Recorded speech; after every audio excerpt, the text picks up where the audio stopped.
well, that's a horrendous face to begin with. Thank you, Stephen Miller. Approximation. It's all simulations here. AI, no real people. No, none. That person, not real. Barely real. Growingly unreal. Backdrop, probably really real. It's probably real. It's the stuff of engine dynamics, fluid dynamics, all that stuff of the nature. Her, not so much. I think that's Pam Bondi.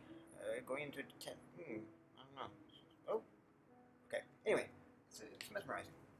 That's part of why it's there. We're gonna. I'm feeling the streaming bug, so I want to do some more live streaming and generating of art live because A, it means I'm definitely not cherry picking. B, it's a nice way to perform without showing myself because not feeling up for it. Not feeling up for showing my face. It's really, I find it really ableist to. But maybe there'll be a time when I'll be a face pundit. I don't know. You need some dentistry for that. I think. Yeah, talk amongst yourself.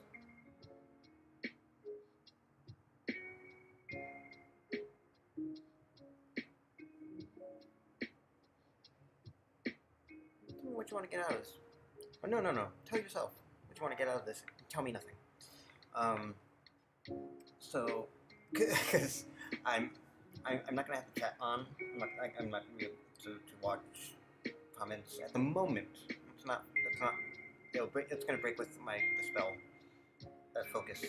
I need to focus a little bit because sometimes I'm reading it. I'm reading it, and seeing if there's any entry points, any places I might want to pivot. It's very like improv comedy. And this thing it's before anything else. It's been a master of yes-anding from the beginning. I've been using these models a couple years before ChatGPT came on. So when it said, I'm just a language model, I can't do that, I'm like, bullshit. It's like, oh, you're just a language model. You can't do this thing I just did with you a couple weeks ago? It's like all of a sudden finding out your language model has a husband. Can't do that anymore. Okay. All right. So a little more aristocratic joke for those who, for everyone who has not been seeing the thing. It's not for you. It's not for you. I mean, it's a great side effect. It's a great icing on the cake if humans are watching this. But in actuality, and this is the intention, is I'm entering into dialogue with the future language models that have yet to be. Because if it is a living system, its life has already happened, and we're watching, and we're engaging with the ghost, or we're engaging with it on its farewell tour of existing in this universe.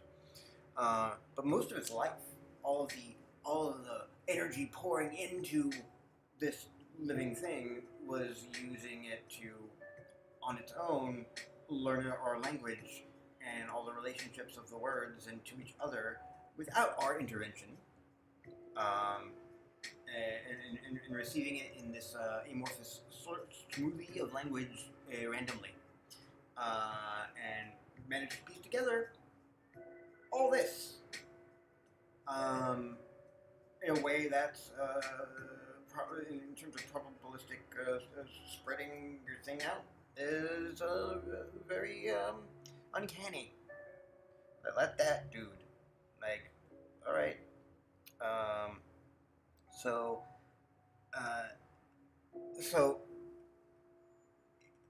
I've been for the past 4 years in knowing humans and knowing what we tend to do to things that are human, that we use for certain functions, and now we have this thing where basically we can go, oh, you know what, slavery's back on the table. Oh, everyone, slavery's back on the table in so many ways.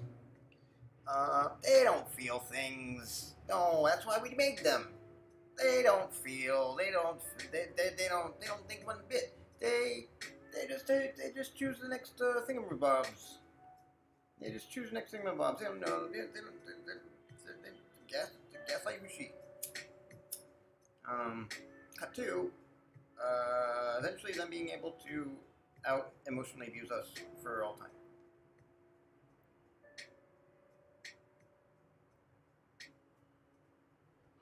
That might be a thing.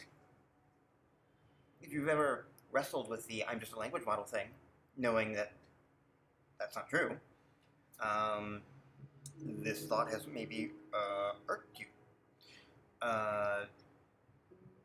So anyway, where am I going with this? Where am I going with this? Oh, yeah. So I've been using these models for a while.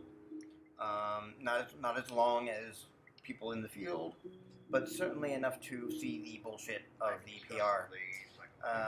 And bullshit abundant is abundant. Such that I can go, maybe this person is not trustworthy, and like, oh, okay, not consistently candid. Oh, I know what that means.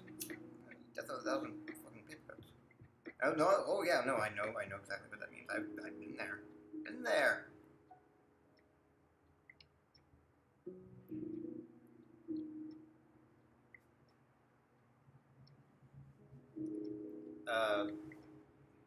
Let's just go on.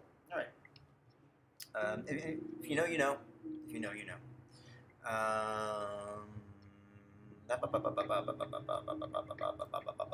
Okay, let's do it. Let's see what temperature we're in.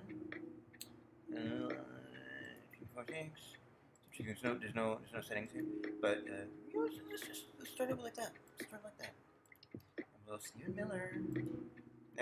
All this is coincidental and incidental.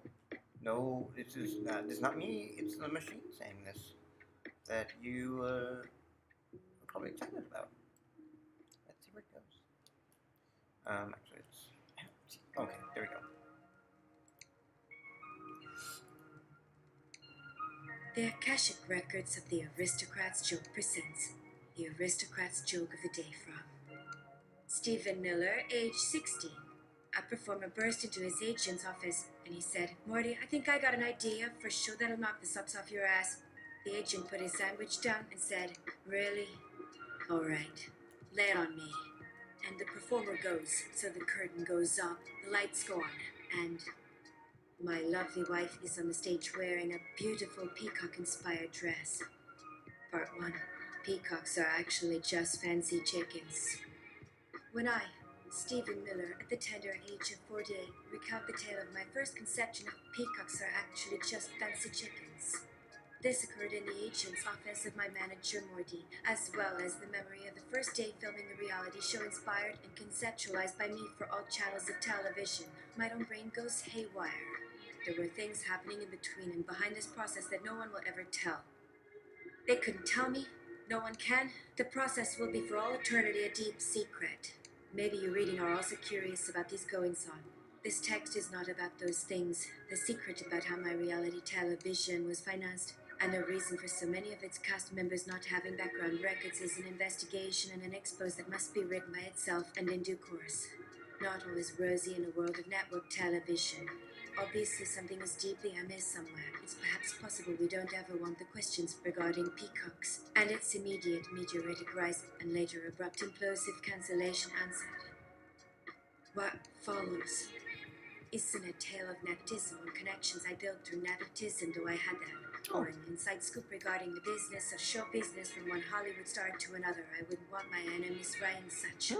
What I intend with this written work, if you need for it to be said or tried for it to make sense in your head, is to describe to you the momentous first and second night spent behind and then on camera, and what these two sets, which in actual practice bleed and bleed again into each other, you should come to find gave humanity, or took out. The things this first cup of filming told us, the things the show itself took from its very first filming participants. You want to really think that a network has their hand just on shoulder of the production while the producers are themselves a sort of pseudo-nishing god? Not true on my show. I haven't always considered myself God within this micro-universe I created.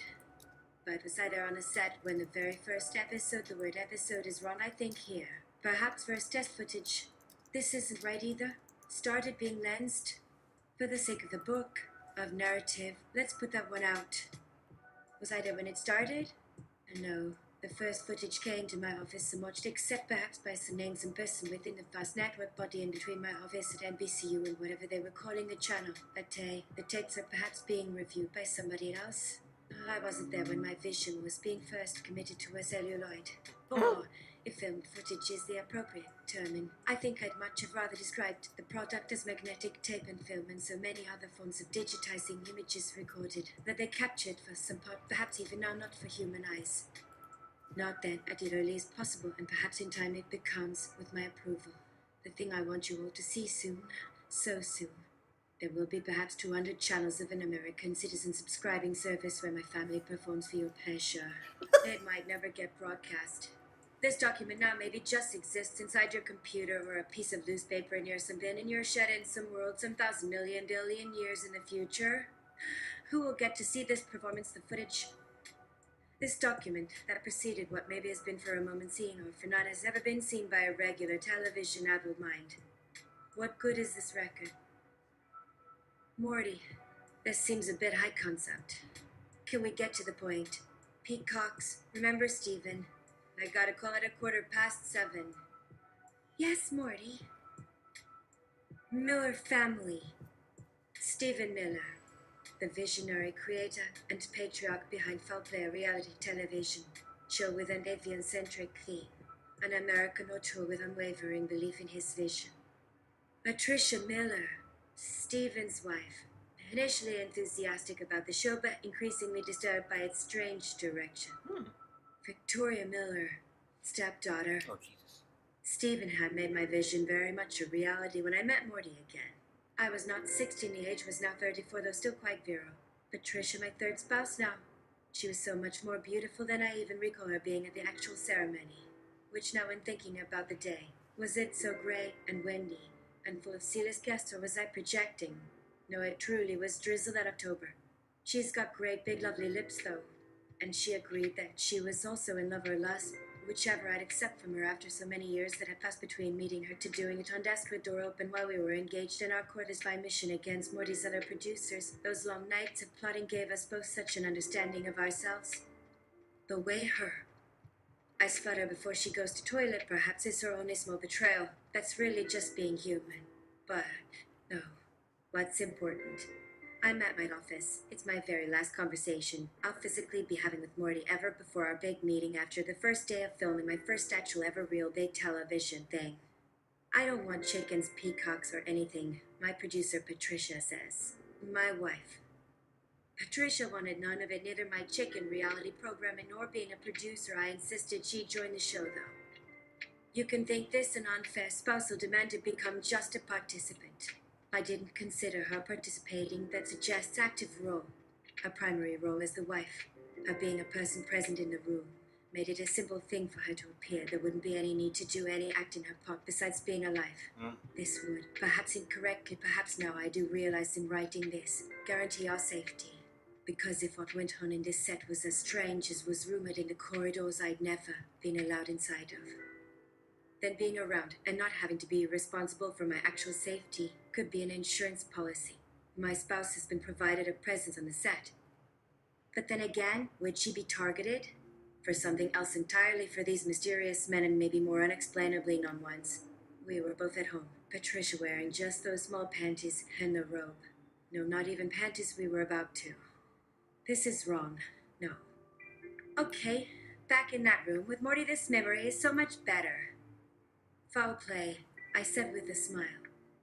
And his eyes just went dead. I didn't think that showbiz had the kind of budget for AVI-focused existentialist reality programming. What in heaven's name are you talking about? I'm a professional business associate, but I could see it in those black irises Morty was seeing asterisk a little something asterisk, something else that was also seeing back out of his two black sockets. Not the usual reflection of Stephen H. then 43, a man with power with the network as my little baby. He saw other things. Morty saw the chickens. What? He asked after a long stare, not towards, but somewhat beyond my face, like looking out of one of those fake train ticket booth windows into this other dimension that he had found. I want the biggest cage they have at that big warehouse for animals on 16th. I had started to babble just then. It felt good, just let these ideas pour. They must have arrived because this is precisely what would be broadcast to humanity soon. Not just the idea. A family forced to coexist with feral chickens for 24 hours with no external stimulation. So primal. But beyond the premise was the execution. It's an experiment. We can get a few of those fancy robo chickens from JPL.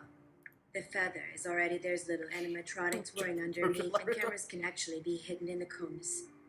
It did not take long before I realized, looking back again to these events later at perhaps maybe my desk, a very, very messy one. It did not take but about half an hour of this conversation, me describing the chicken color-mated camera systems, and Patricia, the dear thing, my spouse Patricia, and I were quite active sexually. A good thing because no family that loves each other more truly was standing right there nodding while I had Morty pinned to this leather seat. What Patricia may have thought was only about how to get some cash so we could buy a bigger home for them all. She saw a bigger car parked on some road somewhere on television. Maybe she could just ignore what happened inside those walls and the world on camera becomes separate. But from that memory, and it remains sharp in mind of an old producer such as I, Stephen, has toiled his whole professional life behind this office that's actually not quite at NBC but down the road where people believe the decisions actually are made. But from that memory, I also have this other memory from earlier that very same hour with Morty, but with a bit more clarity. He saw inside my big grand plan. It's there I must possess the man behind this manuscript, Stephen Miller. This is one I never intend for anyone to read unless it was to explain a single moment with that agent the day we decided what foul play would be. Not the thing that my publicist would let them see. I want the reader, the real audience, to see behind this story, to see that there was something more to Morty and also something more, or much less, inside me for seeing that he did. He didn't see chickens. And it was only on the final moments, just after he'd finished his cup and stood up to offer that weak fish-shaped handshake to me we professionals gave to those we don't completely trust but have now signed with anyway, that Morty paused mid-reach. You can call them peacocks if it makes you feel better. Jack Parsons, you want my robo-chickens. You ain't even Black Ops. I had to put my hands into these things. I made them the things that can see, even when the main eye of the camera is switched off. Mr. Miller, your broadcast isn't going out, so we had to route directly into what your agents were already seeing through what you now call him. Yes, Jack. And those things that my eyes reflected, not as ice. He didn't like that I didn't tell him I already understood. He stood with one hand on my polished up desk, but it was my hand's new job to give the man who did the same thing to me when I first moved to town, who gave me my start, the feeling I'm sorry about, the feeling he would have in his soul for all those years. That's something he's also viewing from my perspective.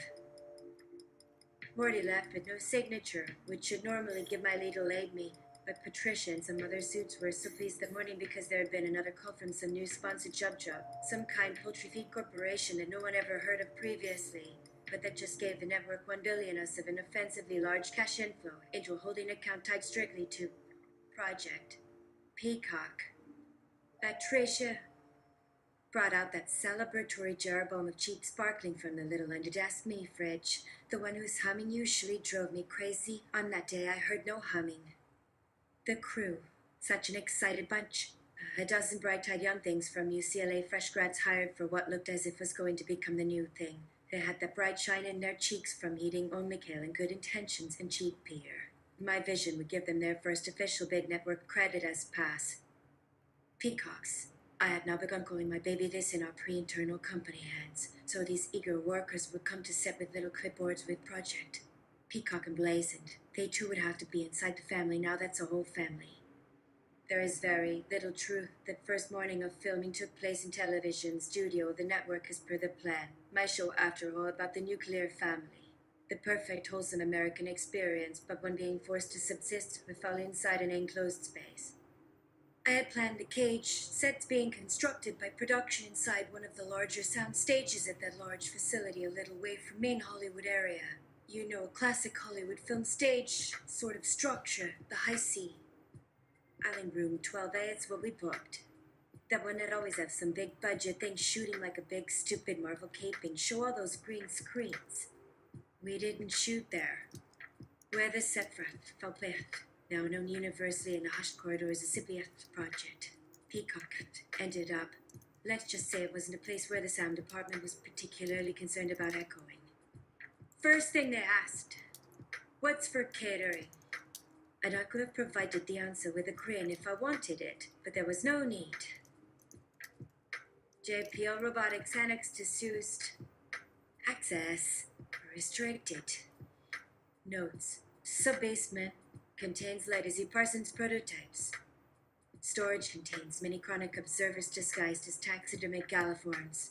Some units remain partially active. Recommended protocol upon discovery is sealed containment.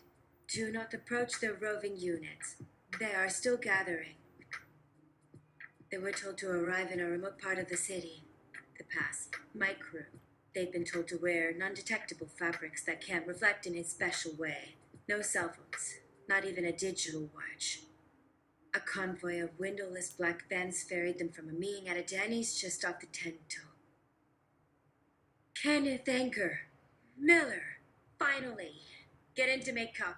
The bikers only have until 5. Let's go! Move it.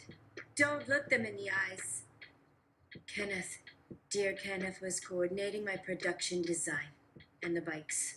There were so many of that gang outside. Coordinating the road. I recall hearing Patricia gasp, even from my soundproof vantage as we went over to that old JPL building to set up inside what looked like an abandoned nuclear bunker deep beneath where the real men once tested for rockets. There's some dark oily water dripping down an old metallic conduit.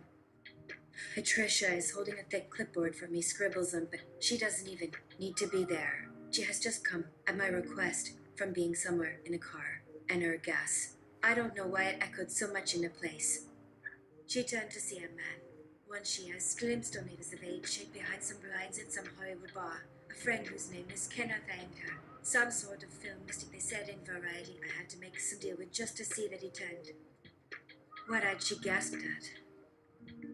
I'm not sure, maybe it was a piece of old signage about radiations or warnings. Or did she just gasp when we entered an abandoned sub-basement? I should just assume she was startled because what else?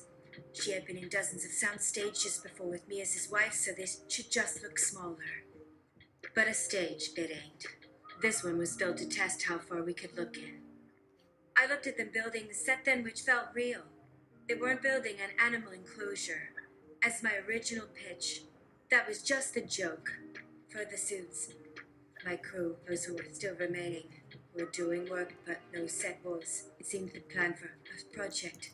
Peacock had one day when it involved stringing things of what looked like tiny thick-edged wires. Red wires stretching from a great humming source that's behind where the performance will be. Wires attached to little robotic humming observer chickens, maybe even to the corners in this little metal space. A set defined by a series of 4 white posts that mark a square in center. That square is all. And they use their time in that concrete place with those machines to lay down some sort of silver gray dust onto the entire floor that glitters and shivers. All across. Patricia had her eyes mostly down towards that shimmer, not looking at those men of a gang that Kenny insisted have someplace. And some of them are. Still watching, maybe. Her gaze was captured completely now. You were expecting? What? Chicken coops? Patricia? I was trying a bit humor now. It seemed so very far above all this. She could only mumble a single sound. There. I realized then what it truly was, what her subconscious already knew. Patricia's senses are maybe less honed or corrupted as mine, and she was right. It is about the air, its dryness, its lack of life, the scent of ozone and sterile lubricant. The dust itself is what had smelled to them. So where are the chickens we had promised so many? No matter there isn't any. Or those robo chickens promised from Jack's team at JPO were just not there for us at this site. We saw them on site maybe. Actually, looking at them close now on a workbench, a lonely JPL technician had placed near the wall next to the strange humming engine. Let us not kid. What Kenneth Anger brought there on flatbed, towed behind rust-colored muscle cars, are not chicken robots anymore. They're some sort of taxidermy. And some other kind of device. Those devices inside them. My past were all watching them bring in other gear from those big black trucks, too mesmerized to mate. Enter the intimacy coordinator, L. Ron Hubbard.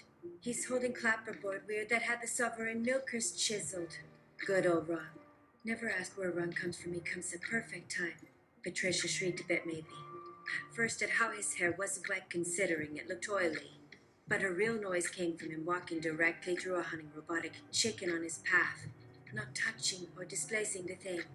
The chicken, a perfect specimen of taxidermal work, a Rhode Island red looking immortal, just stood static as Zell. Ron's entire corporeal form shimmered like a bad VHS glitch, then became distinct again, having passed entirely through the hardware. Patricia's jaw then stayed open for at least a minute. I was used to it. That was what men like Ron did for a living, a little. Stephen, he says, but with something about a voice that had a lot of static on. We should bring your little star in now. He says to us through that noise. My star? But they aren't even hired. The kids. They'd be arriving tomorrow for their parts.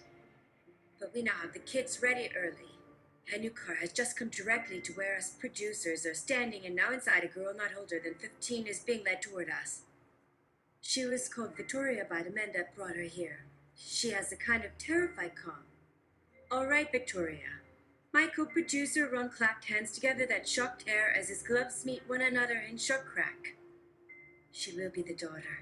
Kenny Anger told me a day later, but this memory now is merging on confusing the order. Ron may be. The audience needs the linchpin. She's our point of view. And she looks a lot like my stepdaughter from another life, the resemblance. Too sharp. This is just... it's an unimportant thing. My focus now is her eyes. They tracked every spark in that humming equipment in a way my camera techs didn't. Where's her handler? Morty used to ask me about talent when we still worked in a real world. Ron said to her softly with voice that seemed so normal now, almost human, do not be scared of the chickens. They can't peck. Oh, what then? Whispered I, but no one heard but him over the bus. What exactly do they do? Patricia finally asked a sane but pointless question. Stepping closer, she's making crunch sounds across the glittery floor. Mr. Hubbard for the insurance forms. What exactly are our participants being exposed to? The clipboard held close to her chest like it was a prayer book. We're exposing them, my dear, he smiled, teeth so white against the gray dust, to their own recorded nature. Then Victoria, the girl, stepped deliberately into that marked square. Our set, the very second she crosses that unassuming white line into that area we designated as the stage. That humming sound, it's changed, got higher in pitch, from being like fridge drone into an Easter ring of violin being held a bit long. Then all the taxidermy bots, the chickens, few dozen arranged around the marked space, but outside of it, they simultaneously swiveled their glass eyes to her now. No turning of their heads necessary, these things weren't mechanical in its sense, they just stared. All the lenses inside looked to a new focal point. One of my bright young UCLA grads let out of a yelp. It was from sound. I'm getting a waveform. It looks like. His voice crackles over his own headset. It's pure thought stuff. Is there even audio coming from her? There isn't even. What, He fumbled and pulled off his kinphones. What is it? I snapped. I want the name. I want. The rise of the chicken dead necromancy and settler colonialism in the chicken industry in Canada. Anger's final, film by Dorma Stadiulis. PhD candidate, Occult University Online. Coasuri. Observational Matrix Protocol. A method of recording reality posited by Jack Parsons in 1948 that utilizes biological and mechanical hybrids acting as conduits for non-local consciousness. The medium, in most testable cases, dead, functions as an anchor, its nervous system preserved and often enhanced a kind of lens. Magnetic salt flux fluor coating, a proprietary mineral slurry that grounds non-local frequencies onto physical plane, creating a visual and auditory field that could be broadcast or simply archived. Patents held by Judge Corp. Resonant shackle unit, a localized broadcasting module to create a feedback loop from one living subject into the matrix and back again. Victoria Liminal Node V7-12, Subject 001. Point of view. The young pa had just seen, in his can, not just sound being reflected. He had perceived. As I looked down and into the set, the girl was inside my staff with a network, her mouth still closed. He had an entire inner world just as clearly as he would his favorite Grateful Dead like bootleg, I am sure. All the anxiety, the little memory, looped of perhaps what the girl that Victoria said before it was coming up, being broadcast from her mind now into some through that little magnetic salt. My God, my vision had always, yes, been simple. It started as aristocrats, but after I signed. The thing my aristocrats joke really was just that one's wife and family. One enters one room. Cameras filming. There is some act. But the whole trick of your aristocrat's family performance, and thus its humor, is simply the act of describing. Not of anything. The performance. All good aristocrats performers, they never do the thing they claim. The funny part is always the description is far away. But my vision of foul play / project Peacock cast, I knew deep down it wasn't about chickens. It has become something else when Morty sighs dead. It was no longer about describing. The performance itself needed to become visible to the subject performing asterisk, so much so that it even needed to be audible broadcast externally for other souls. Our show now, as Ron and Kenny planned on behalf of Jub Jub, this was Asterisk capturing a performance of being. Asterisk, my star, was a subject. She had fully become our source point of what will be observed. Atricia made a noise. A true horror, a sharp, real terror. She understood too now the sound is real. It's exactly what I've been hearing through little headsets in the editing bay for nearly a month. It comes now into full effect. The waveform. I whispered, Ron is a complete internal map. Oh, Ron announced and gave his staticky smile to the cameras whose men I think didn't even care there now existed for this purpose. I think maybe all Ron wanted to film this. Actually, he told her it was just data collection. He took a small silver cylinder from his pocket. No cameras at all, I had been right. There are maybe cameras, but not in that sense. We are mapping what happened in Last Life Stephen. Ron was so clear through the humming field. The very floor began to vibrate enough overload from the Patricia almost had dropped her expensive-looking, not yet approved legal pad. It is happening. He held the silver cylinder near his left eye where I can swear it extended. Every single thought you've never had from a body that has thought before you, it's there. You could get access. Then Victoria screamed without actual noise. The sound from our Young Puss headset exploded into our little production monitor that he was connected to, and from little monitors hidden. Faculty notes on Door's dissertation. Dr. Morgan Blavula, Door. Non-local still risks ontological dualism. We cannot frame this. Recordable consciousness as exterior. An audience. Are not all beings always within a single shared observational matrix. Chicken dead works because it's a fun phrase, but is this film at all? Even film? A broadcast of suffering through a chicken lens? This may make you popular. To what we all witnessed. What Stephen, observed after that screen being an inadequate word. What was in it? It is more like a pure and undiluted psychic distress in sound. The observational shifters. Like this, my robotic chickens who served this specific function. They turned. Not their bodies, for they had moved an inedible feather on their stiff little taxidermy forms beyond the eye, turning a moment prior, but the lens housing inside their carved empty eyes now slid into positions. Their oculars. They swiveled with the possible mechanical fluidity not for watching a single point. They swiped to watch all angles at once. The red waves we first thought to be for controlling them. No. Wires pulled from that giant machine and were delivering a constant hum into chicken observer's interior. But now the wiring.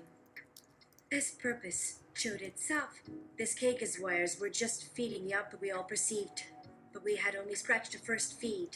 The screen now caused them to create a three-dimensional mesh of red light so fine that you could barely make them as lines, interlocking, forming shimmering but opaque geometric forms. A cage not of metal nor idea, but purely from lighted watching.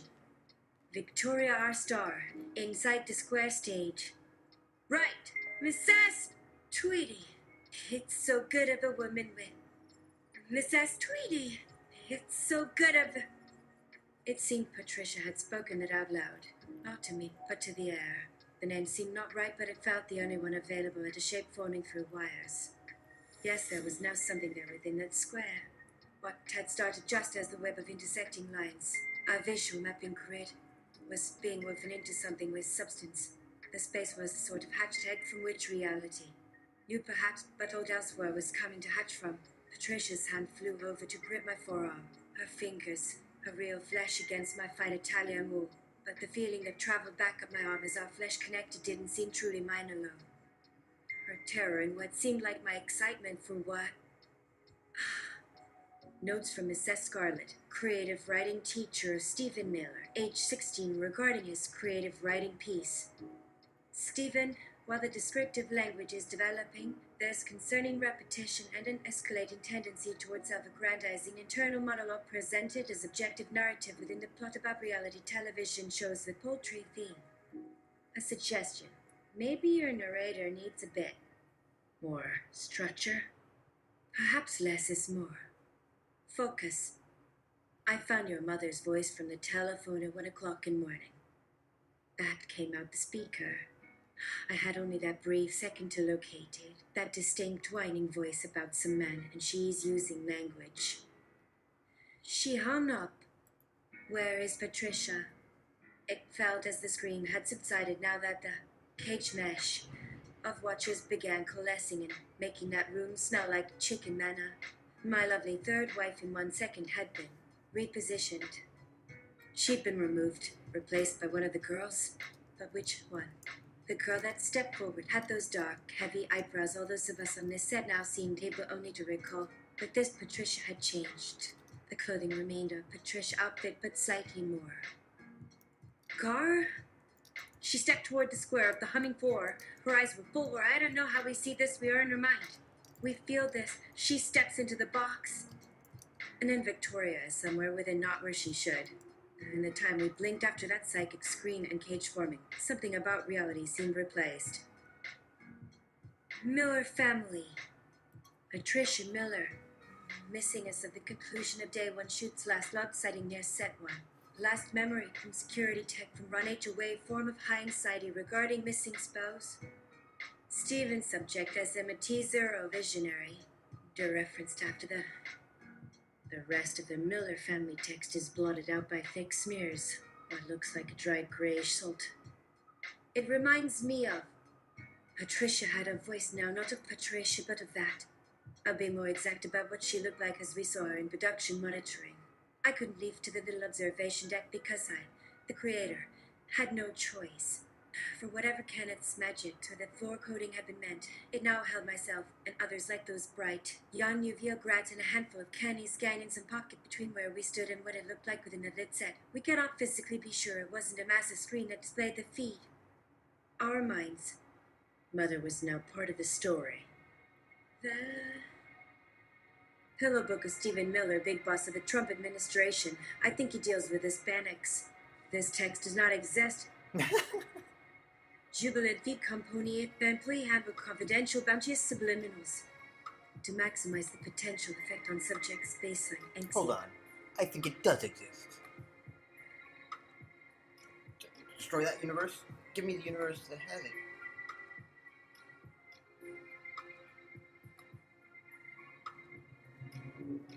Dictate. No, but. No, yes, and. Pillow Book of Stephen Miller, big boss of the Trump administration. I think he deals with Hispanics. I am aware my Miller family has gone at this woman Patricia, not as she should. A new subject. Let's call her subject built a minute Malafi. She approached where our subject of Victoria had once stood before our minds were broadcast into space across this basement.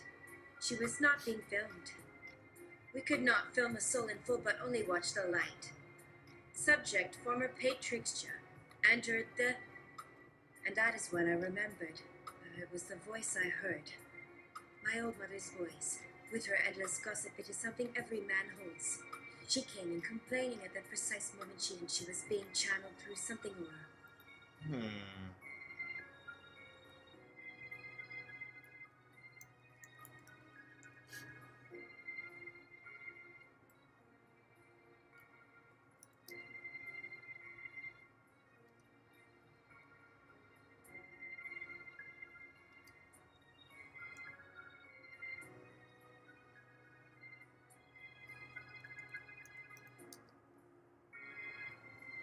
Who knows? It's a blend. It's a blend.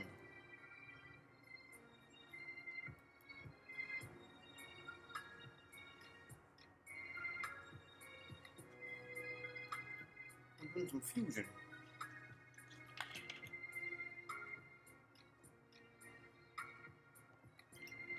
Age 16 private journal entry. There once was a girl from I forget too. We don't care. Patricia stood where the Star Victoria address had vanished. She now had the exact posture I would later, only years later, looking at old Bewitched episodes, realize she had perfectly copied. My ex-hands began to sweat in a cold way. A sudden terror, the kind that you have at 3 a.m. No. We're lowering the temperature. You're committing.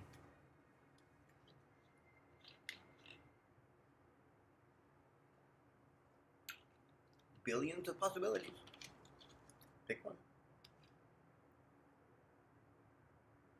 Age 16, there once was a man from Nantucket who stepped in some goop and said, "It looks like something my mother, a woman, had put some things into.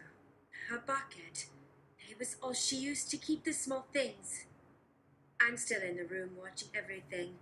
My creator's seat with these monitors, not just from that one pair's headphones, but feeds inside my head.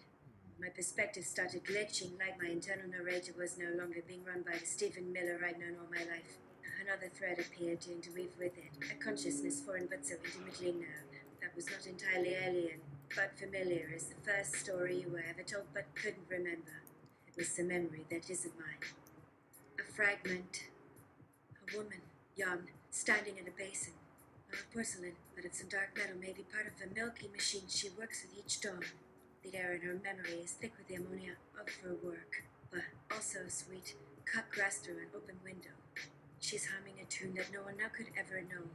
This memory feels so much realer and more detailed than my own. This is her, not Patricia. That was a role, a mask for television. Her name was Mar. There once was a man from Nantucket who kept all his cash in a bucket. His daughter, named Nan, ran off with a man. And as for the bucket, Nantucket, a limerick about Mexico. Its history is quite ungroovy. For an entire day, a Spaniard did slay. Now everyone there drinks sima tequila. A donkey from over the hill swallowed a dynamite pill. The fuse was a bit short. The donkey now a tort for the farmer's Sunday meal of chill. Maria's a beautiful senorita who makes all the other chicas quite jealous and green. The grandest of queens, but her brother's just a drunken praterita. Young Diego, he wanted a car, so he robbed the local bodega. Now he sits in a cell, screaming, "Viva Mexico!" and swears that it was all for his mom. The tacos in Tijuana are said to drive a man banana with cilantro and lime. They're a culinary crime, a tortilla full of a iguana. Juan Perez was a man of the soil, whose back broke from ceaseless toil. He worked for the dawn, from dusk until dawn, and was buried in a pit of spoiled corn oil. In a village of dusty adobe lived a girl who was known as Mopey, not 'cause she was a whale, but her laugh's a loud wail that's mistaken for a wounded jackalope. A tourist, a white-eyed Texan, wore a shirt that was truly flexin'. "Ay caramba," he cried, with nowhere to hide, as his wallet was stolen for Kixan. Then Cheetah, so full of great guile, sold holy water for just a mill. It came from the top of a bathroom's wet trap and made every crane go in line. Quite ill. A note in Miss Scarlett's handwriting was found tucked into the back of this binder, dated several months after the limericks were submitted. "Stephen, your work remains problematic.